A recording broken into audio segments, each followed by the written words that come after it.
ভারতে ধর্ষণের দায়ে সিলেট জেলা আওয়ামী লীগের শীর্ষ 4 নেতাকে গ্রেপ্তার করেছে মেঘালয় রাজ্য শিলং পুলিশ। রোববার ভারতের পশ্চিমবঙ্গের রাজধানী কলকাতার নিউ টাউন এলাকায় একটি ফ্ল্যাট থেকে তাদেরকে গ্রেপ্তার করা হয়। এরপর রাতেই তাদেরকে মেঘালয়ের রাজধানী শিলংয়ে আনা হয়েছে। গ্রেপ্তারকৃতরা হলেন সিলেট জেলা আওয়ামী লীগের সাধারণ সম্পাদক অ্যাডভোকেট নাসির উদ্দিন, সিলেট মহানগর যুবলীগের সভাপতি আলম খান মুক্তি, সহসভাপতি রিপন ও সদস্য জুয়েল।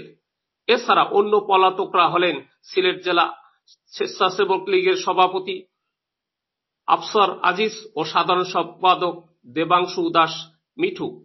শিলং পুলিশের একটি নির্ভরযোগ্য সূত্র জানিয়েছে, আওয়ামী লীগের নেতারা সিলেট থেকে পালিয়ে শিলংয়ে অবস্থান করার সময় তাদের আবাসন স্থলে একটি ধর্ষণের ঘটনা ঘটে।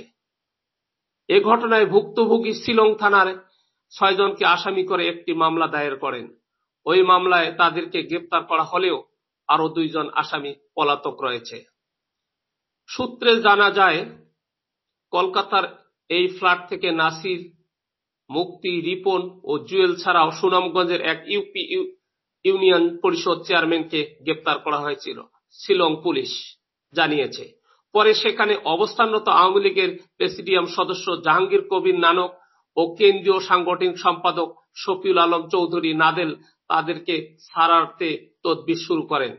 এরপর মামলার এজাহারে নাম না থাকায় ওই ইউপি চেয়ারম্যানকে ছেড়ে দেওয়া হয়। এ বিষয়ে কলকাতায় অবস্থানরত সিলেট আওয়ামী লীগের একাধিক দলীয় নেতা এর সত্যতা নিশ্চিত করেছে। তবে অপর একটি সূত্র বলেছে, ধর্ষণের ঘটনায় জড়িত ছিলেন মূলত সিলেট মহানগর যুবলীগের সহসভাপতি রিপন ও সদস্য জুয়েল।